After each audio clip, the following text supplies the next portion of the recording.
यहाँ न्यूटन के गति के तीनों नियम, Newton's laws of motion, Hindi में दिए गए हैं। पहला नियम, जड़त्व का नियम, लॉ ऑफ इनर्शिया कथन, प्रत्येक वस्तु तब तक अपनी विश्राम की अवस्था या एकसमान सरल रेखीय गति में बनी रहती है जब तक उस पर कोई बाहरी बल कार्य नहीं करता।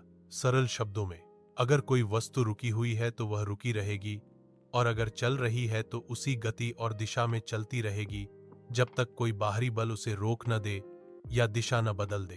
दूसरा नियम, बल का नियम, लॉ ऑफ फोर्स कथन, किसी वस्तु पर लगाया गया बल उसके द्रव्यमान और उत्पन्न त्वरण के गुणनफल के बराबर होता है।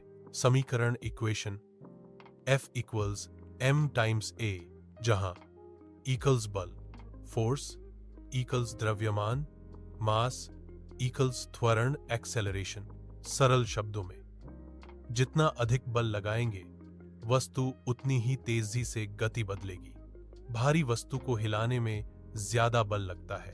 तीसरा नियम, क्रिया प्रतिक्रिया का नियम, एक्शन रिएक्शन लॉ कथन, हर क्रिया के बराबर और विपरीत दिशा में एक प्रतिक्रिया होती है। सरल शब्दों में, अगर आप दीवार को धक्का देते हैं तो दीवार भी आपको उतना ही बल वापस देती है, इसलिए आप पीछे हट जाते हैं। अगर आप चाहें तो मैं इन नियमों के रोजमर्रा के जीवन से उदाहरण भी दे सकता हूं।